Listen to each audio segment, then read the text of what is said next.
Hello बच्चों, जय हिंद। पिछली वीडियो में हम लोगों ने जेनेटिक डिजीज़ तक छोड़ा था कि हमें अगले में जेनेटिक डिजीज़ पढ़ना है ना। उस वीडियो में हम लोगों ने सेक्स डिटर्मिनेशन के बारे में अध्ययन किया था। सेक्स डिटर्मिनेशन या फिर लिंग निर्धारण। आप लोगों को समझ में आ गया होगा लिंग निर्धारण क्या है और कैसे होता है, कब लड़की बनती है और कब लड़का बनते हैं। ठीक है, हमारे समाज में दो लिंग है, एक मेल है और एक फीमेल है। लेकिन आप लोगों ने देखा होगा ट्रांसजेंडर भी होता है। एक लिंग और है जो ट्रांसजेंडर, यानी कि मेल और फीमेल दोनों का मिक्सचर होता है। उसमें ना ही लड़की पता चलता है और ना ही लड़का। ऐसा आप लोगों ने अक्सर ट्रेन वगैरह में देखा होगा।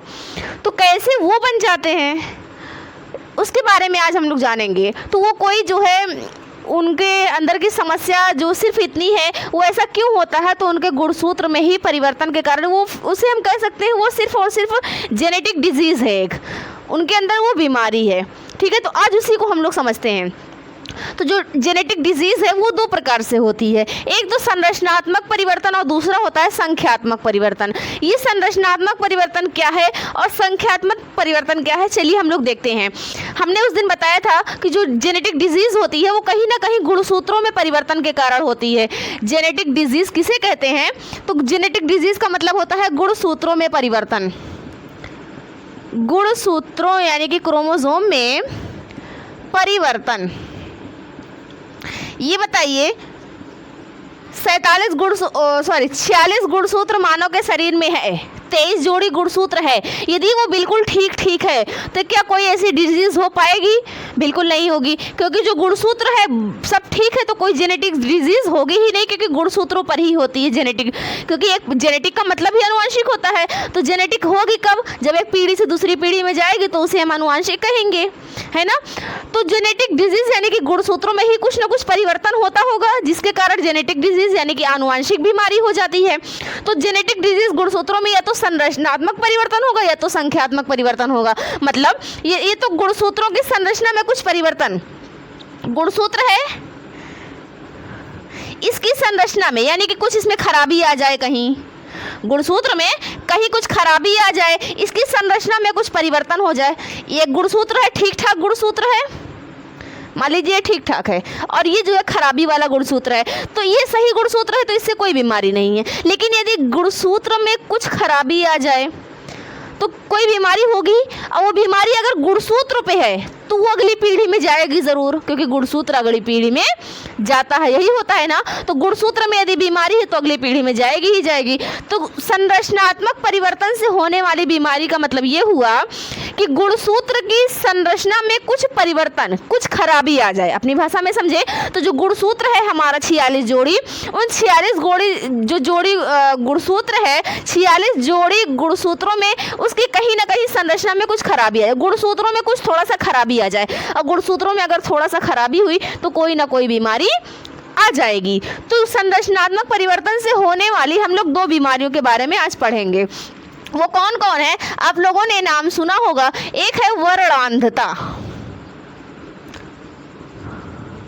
वर्णांधता, इसको इंग्लिश में समझेंगे कलर ब्लाइंडनेस, कलर ब्लाइंडनेस। और दूसरा हम लोग पढ़ेंगे हीमोफीलिया,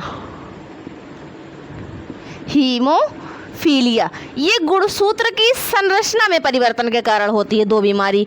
और भी है लेकिन ये दो के बारे में आज हम लोग जानेंगे। एक है वर्णांधता, दूसरी है हीमोफीलिया। ठीक है, ये गुणसूत्र की संरचना में परिवर्तन। गुणसूत्र की संरचना में परिवर्तन कैसे होता है चलिए देखते हैं। ये दोनों जो है वर्णांधता और हीमोफीलिया, दोनों के दोनों एक्स गुणसूत्र की संरचना में परिवर्तन के कारण होता है। कौन से गुणसूत्र?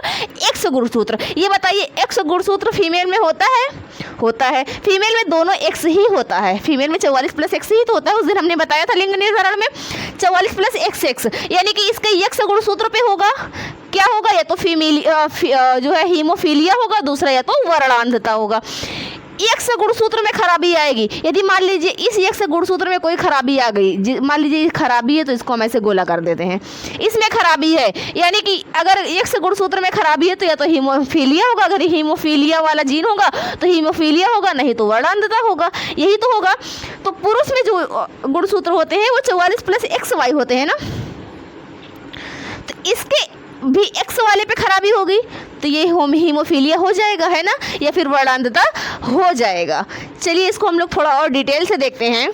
मान लीजिए सबसे पहले वर्णांधता देखते हैं। कलर ब्लाइंडनेस, वर्णांधता है क्या? वर्णांधता के जो रोगी होते हैं ये हरे और लाल रंगों में भेद नहीं कर पाते।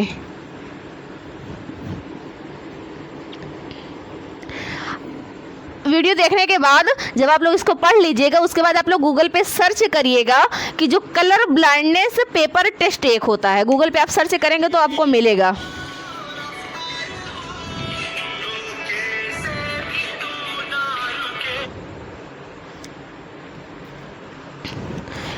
कलर ब्लाइंडनेस पेपर टेस्ट, तो आप उसको सर्च करेंगे तो आपको मिलेगा, ठीक है। तो उसमें आप लोग देखिएगा कि कुछ इस प्रकार का एक टेस्ट होता है, उसमें बिंदी बिंदी करके कुछ लिखा होता है, बीच में मान लीजिए पूरा रेड है तो बीच में ग्रीन कलर से कोई अक्षर दिया होता है, वो हल्का सा होता है। तो जो कलर ब्लाइंड, यदि आपको वो ठीक ठाक दिख रहा है, अपने बगल वाले को भी दिखाई, जो आपको दिख रहा है अगर सेम उसी उसको भी दिख रहा है तो आप में कोई समस्या नहीं है। लेकिन अगर आपको कुछ और ही दिख रहा है या नहीं समझ पा रहे हैं क्या है, बगल वाले को दिख रहा है, इसका मतलब आप में वर्णांधता है कहीं ना कहीं।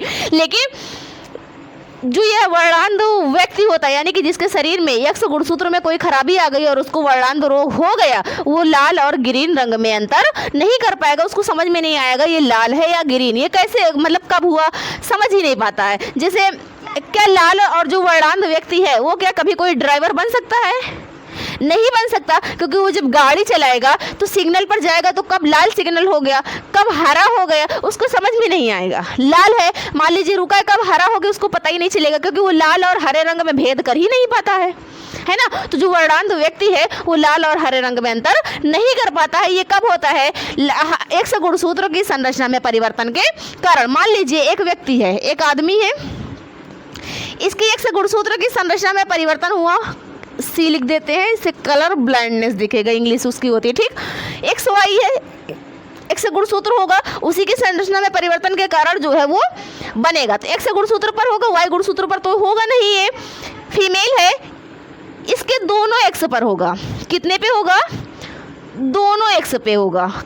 कलर ब्लाइंडनेस का दोनों, यानी कि दोनों गुणसूत्र खराब होगा तो ये वर्णांध होगी महिला। यदि एक गुणसूत्र खराब है तो उसके अंदर वो होगा, तो एक गुणसूत्र खराब है ना, उसके अंदर उसका जीन होगा लेकिन ऊपर शो नहीं करेगा, तो ऐसी महिला को हम लोग कहेंगे, जैसे मान लीजिए ए है, ये है, एक एक्स पे तो है कलर ब्लाइंडनेस लेकिन दूसरा वाला एक्स ठीक है, तो ऐसी महिला को हम लोग कहेंगे वाहक। क्या कहेंगे? वाहक। वाहक इसलिए कहेंगे इसके अंदर है लेकिन इसके शरीर पे शो नहीं हो रहा, लेकिन अगली पीढ़ी में जाकर के अगले पीढ़ी को ग्रसित कर सकता है। यदि ये गुणसूत्र मान लीजिए अगली पीढ़ी में चला गया, वो लड़का बना तो पिता का वाई आएगा, माता का ये वाला एक्स आ जाएगा, तो पिता तो ग्रसित हो जाएगा क्योंकि उसके पास एक ही एक्स है ना। तो ये वाहक है, यानी कि खुद में तो नहीं दिख रहा है, अंदर है, लेकिन अगली पीढ़ी को ये ग्रसित कर सकता है। लेकिन यदि माता के दोनों एक्स पर कलर ब्लाइंडनेस का जो जीन है वो आ गया, दोनों गुणसूत्र खराब हो गए कलर ब्लाइंडनेस वाले, तो ये जो स्त्री होगी ये ग्रसित होगी, ना कि वाहक, क्योंकि दोनों पे है। अब दोनों पे है तो भाई ग्रसित है, बीमार हो गई है, वर्णांधता से पीड़ित हो चुकी है। ये पुरुष जो है ये भी ग्रसित है क्योंकि इसके पास एक ही है एक्स गुणसूत्र, ये एक्स गुणसूत्र पर होता है। जब एक ही एक्स गुणसूत्र है तो यानी कि अगर इस पे कलर ब्लाइंडनेस आ गया तो ये जो व्यक्ति है ये वर्णांध हो गया। अब चलिए देखते हैं इन दोनों के, मान लीजिए एक पति है और एक पत्नी है, इस पे एक प्रश्न, इतना समझ में आया तो इस पे एक प्रश्न के माध्यम से समझते हैं। क्वेश्चन क्या है? यदि एक पुरुष वर्णांधता से ग्रसित है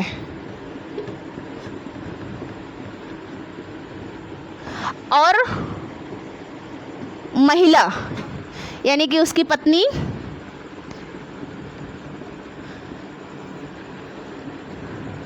वाहक है,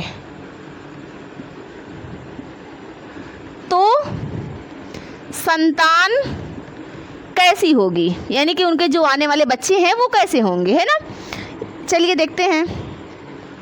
पुरुष ग्रसित है, पुरुष पीड़ित है तो एक्स है वाई है, पुरुष का है ना।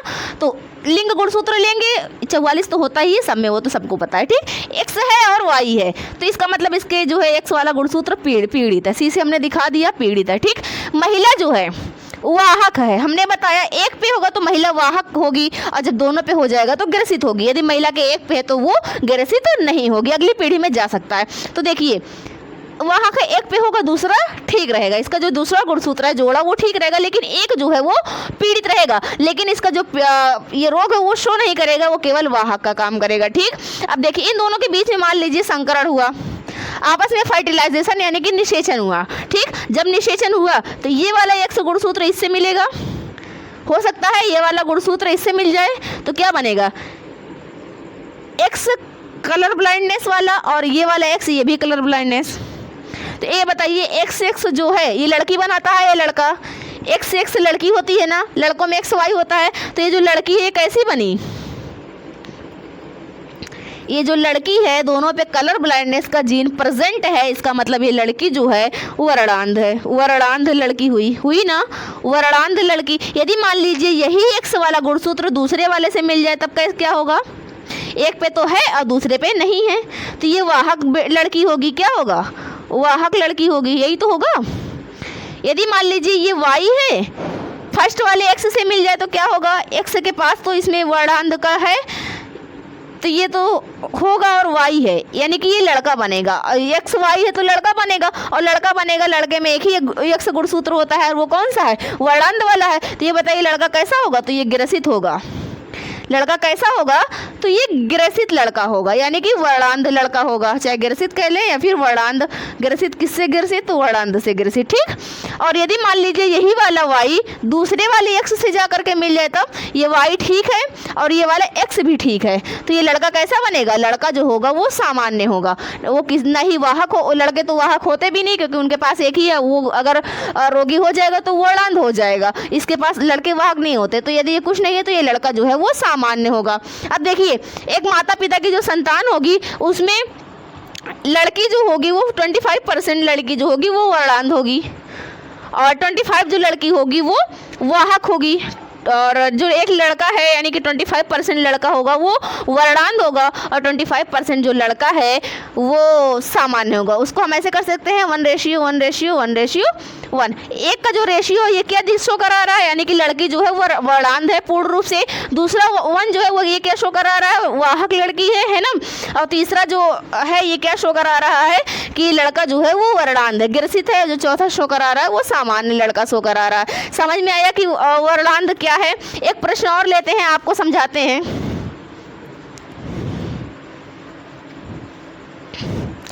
एक प्रश्न और लेके देखते हैं।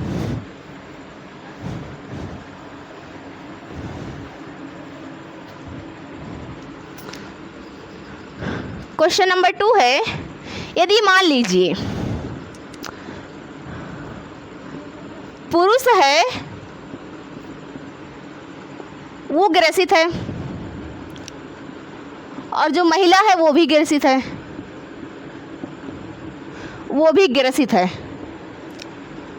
तो जो इनकी संतान होगी वो क्या होगी? संतान क्या होगी? पुरुष ग्रसित है यानी कि एक्स पे है और वर्णांध, एक्स जो गुणसूत्र है वर्णांध है, और जो महिला है ये भी ग्रसित है यानी कि इसका दोनों एक्स जो है वो वर्णांध से ग्रसित है, ठीक। इसके ये तो ग्रसित हो गई, पीड़ित महिला हो गई। अब इन दोनों के बीच में आपस में फर्टिलाइजेशन यानी कि निषेचन करवाएंगे तो क्या होगा? ये वाला एक्स इससे भी मिल सकता है, हो सकता है क्या बनेगा? एक्स एक्स यानी कि लड़की बनेगी, दोनों के ऊपर जो है वर्णांध का है जीन, तो ये दोनों क्या होंगे? ये जो लड़की होगी ये कैसी होगी? तो ये लड़की होगी वर्णांध, यही तो होगा वर्णांध लड़की। ये वाला एक्स इस वाले एक्स से मिल सकता है ना, दोनों के पास जो है वर्णांध का जीन है, तो क्या होगा? ये जो लड़की होगी ये भी वर्णांध होगी, वर्णांध लड़की ये भी होगी। मान लीजिए ये वाई पहले वाले एक्स से मिलता है तो क्या बनेगा? एक्स इस वाले एक्स के पास तो है और वाई जो है लड़कों में होता ही एक्स वाई है तो लड़का बनेगा, और लड़कों में हमने बताया कि यदि एक के ऊपर एक ही एक्स होता है, अगर उसके ऊपर जीन आ गए इसका मतलब वर्णांध हो गया। तो ये बताइए कि वाई तो है, ठीक है, ये लड़का बन गया, एक्स वाले पे जीन भी है, तो इसका मतलब ये जो लड़का बना ये कैसा बना, वर्णांध बना, वर्णांध लड़का। यही तो हुआ। यदि यही वाई जा करके इस वाले से इसे मिल जाए तो एक्स के पास है और वाई जो है ये ठीक है, लेकिन इसके साथ एक्स है, इसका मतलब ये जो लड़का बना ये कैसा बना, वर्णांध लड़का बना। यही तो हुआ। समझ में आया क्या है वर्णांधता? तो वर्णांधता एक बीमारी है जो कि गुणसूत्र की संरचना में परिवर्तन के कारण हो जाती है। गुणसूत्र की संरचना में परिवर्तन होता है, ना कि संख्या। गुणसूत्र की संख्या नहीं बदली, 46 का गुणसूत्र 46 ही है।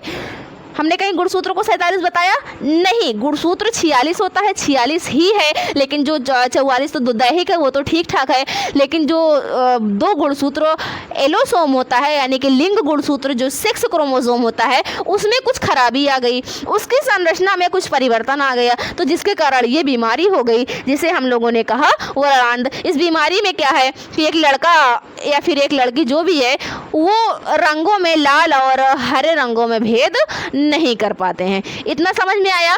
आगे हम लोग देखते हैं हीमोफीलिया। अभी तो हमने जाना वर्णांधता के बारे में, एक बीमारी हो गई, और जो दूसरी बीमारी है वो हीमोफीलिया।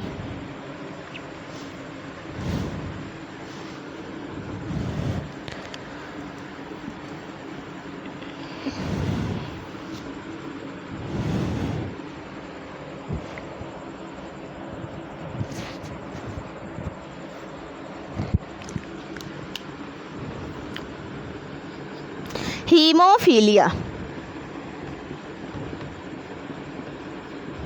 हीमोफीलिया में भी सेम कंडीशन लागू होती है, लेकिन इसमें बीमारी क्या है, हीमोफीलिया किसे कहते हैं? तो इसमें जो रक्त का थक्का है वो देर से बनता है, रक्त का जमना जैसे देरी से होता है, ठीक, ऐसा नहीं कि नहीं जमता, लेकिन देरी से जमता है, ठीक। रक्त जो है वो रक्त मतलब खून, ब्लड, वो देर से जमता है। क्या है हीमोफीलिया में, जैसे हम लोगों को कहीं कट जाता है तो 5 से 10 मिनट के अंदर उस स्थान पे थक्का जम जाता है। ऐसा थोड़ी है कि कट गया तो अब वो हमेशा ब्लड बाहर आता ही रहेगा, ऐसा थोड़ी होता है। 5 से 10 मिनट बाद वो थक्का जम जाता है, 2-4 मिनट 5 मिनट लेगा और थक्का जम जाएगा, यानी कि उस स्थान पर अब क्लॉटिंग हो गई, अब ब्लड नहीं आता। थोड़ी देर हम उसको पकड़ लें तो क्लॉटिंग हो जाती है और ब्लड नहीं आता, यही होता है। लेकिन जो हीमोफीलिया से ग्रसित लोग होते हैं इनमें रक्त का थक्का बहुत देरी से, मतलब आधा घंटा भी लग जाएगा। अब मान लीजिए कहीं कट गया तो आधा घंटा तक ऐसे खून बह रहा है, ये पूरे शरीर का खून ही निकल जाएगा। तो कई बार इस रोग में मृत्यु भी हो जाती है, शरीर का ब्लड निकल जाने से पूरी तरीके से मृत्यु भी हो जाती है, ठीक है। तो ये बहुत ही देखा जाए तो बहुत ही घातक रोग भी है कि कहीं पर कट जाने पे ब्लड निकल ही रहा है, जल्दी वो ब्लड क्लॉटिंग हो ही नहीं रही है, रक्त का थक्का नहीं बन पा रहा है, जिसके कारण शरीर से बहुत अधिक मात्रा में ब्लड निकल जाएगा। इसमें ब्लड बहुत पतला हो जाता है और बहुत अधिक मात्रा में निकलता भी है, ठीक है। तो ऐसे रोगी को हम लोग कहेंगे हीमोफीलिया, जिनके शरीर में रक्त जो है वो बहुत देर से जमता है, यानी कि जमने में बहुत अधिक समय लेता है। तो ऐसे रोगी को हम लोग कहेंगे हीमोफीलिया से ग्रसित रोगी है। इसमें कई बार इसमें मृत्यु भी हो जाती है, ठीक। सेम कंडीशन इसमें भी होती है। ये भी एक्स गुणसूत्र की संरचना में परिवर्तन एक्स गुणसूत्र में खराबी के कारण होता है। तो एक्स में यदि इसको हम एज से शो, जैसे वो कलर ब्लाइंडनेस था, वर्णांध था, तो उसको हमने सी से शो कराया था, इसको एज से शो कराएंगे, ठीक है। तो इसलिए यदि एक्स गुणसूत्र पर हीमोफीलिया से ग्रसित एक व्यक्ति है तो एक्स वाई होगा, जिसके एक्स के गुणसूत्र पर हीमोफीलिया वाला जो है वो खराबी जीन होगा, ठीक है। तो एक्स वाई होगा तो ये लड़का जो है वो हीमोफीलिया से ग्रसित है।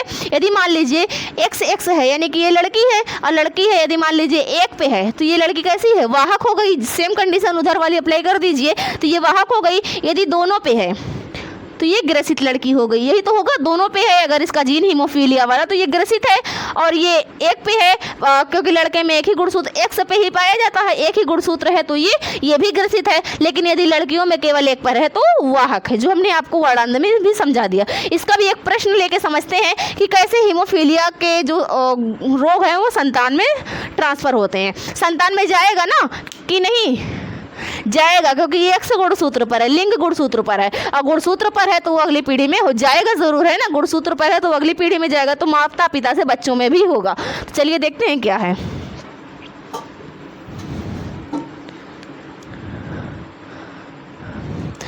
प्रश्न है,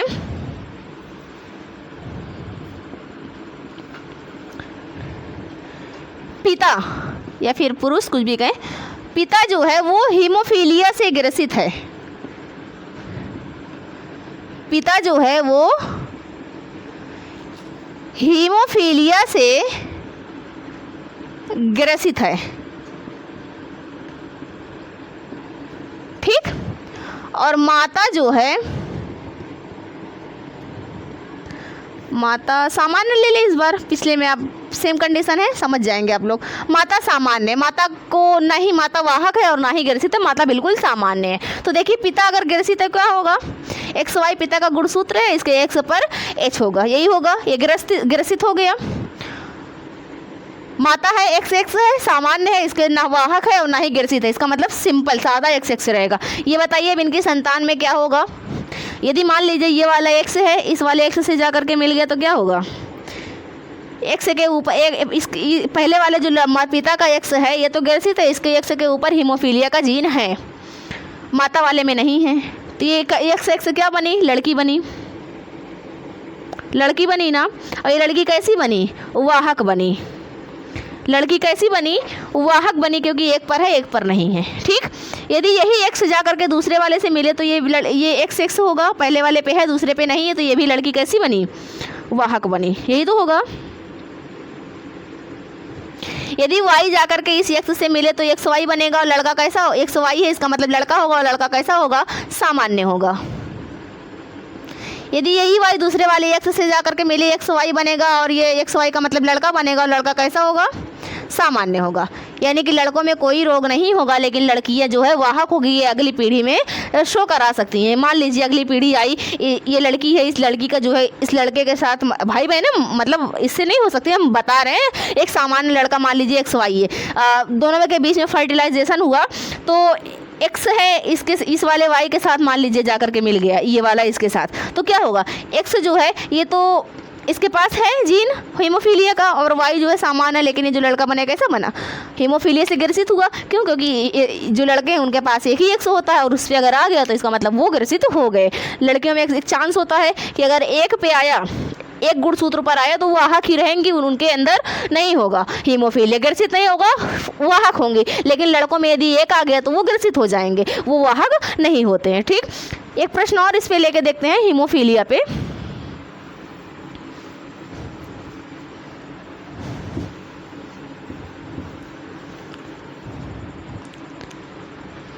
दूसरा क्वेश्चन है हीमोफीलिया पे, पिता जो है वो हीमोफीलिया से ग्रसित है, माता जो है वो वाहक है, ठीक। हीमोफीलिया से तो जो संतान होगी वो कैसी होगी यही बताना है, क्वेश्चन मार्क, ठीक। पिता ग्रसित है यानी कि एक्स के ऊपर है, और वाइट वैसे ही रहेगा, वाई पे तो पाया नहीं जाता। माता जो है वाहक है, यानी कि एक पे होगा एक पे नहीं होगा, यही तो होगा वाहक में। अब ये बताइए, मान लीजिए इन दोनों के बीच में फर्टिलाइजेशन हुआ, ये इससे जा करके मिल गया, एक्स एक्स यानी कि लड़की बनी, दोनों के ऊपर है एच एच, लड़की कैसी बनी, हीमोफीलिया से ग्रसित लड़की है, यही तो है, हीमोफीलिया से ग्रसित है। ये वाला एक्स मान लीजिए इसके साथ जा करके मिल गया, तो इसके पास तो है इसके पास नहीं है, तो ये लड़की कैसी बनी, वाहक लड़की बनी,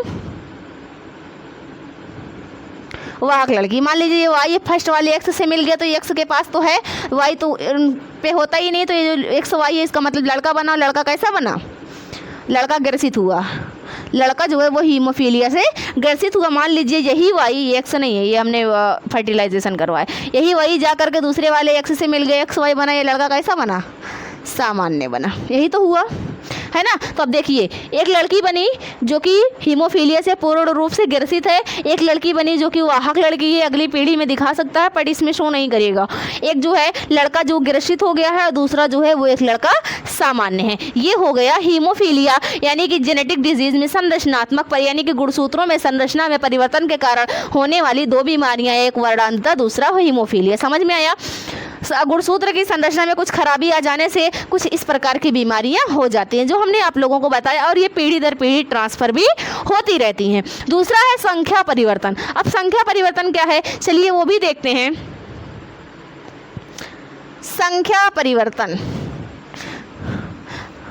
अभी तक हम लोगों ने जो समझा वो है संरचनात्मक परिवर्तन, दूसरा है संख्या परिवर्तन।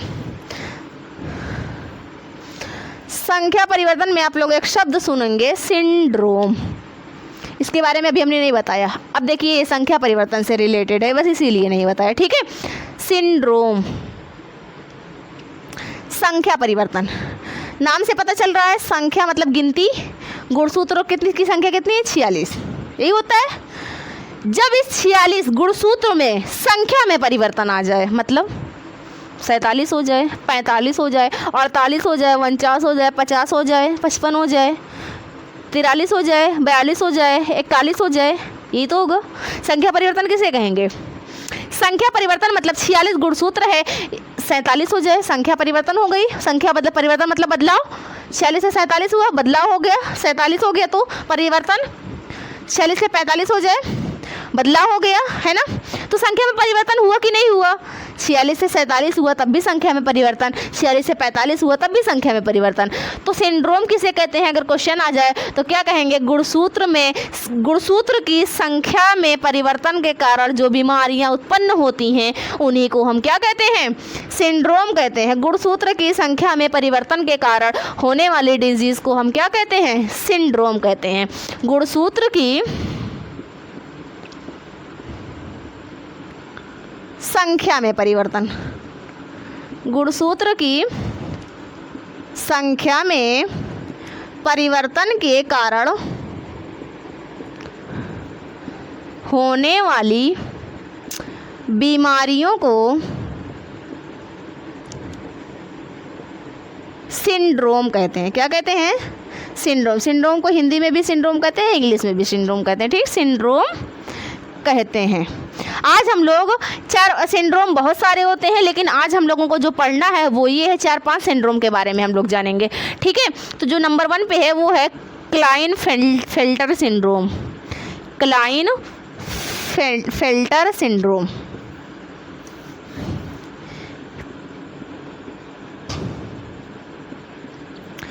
नंबर 2 हम लोग पढ़ेंगे टर्नर सिंड्रोम।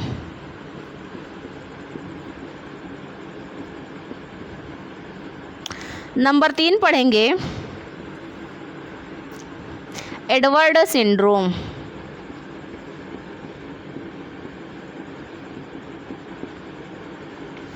नंबर 4 पढ़ेंगे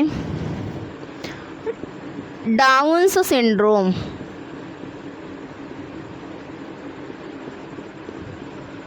नंबर 5 पढ़ेंगे पटाऊ सिंड्रोम।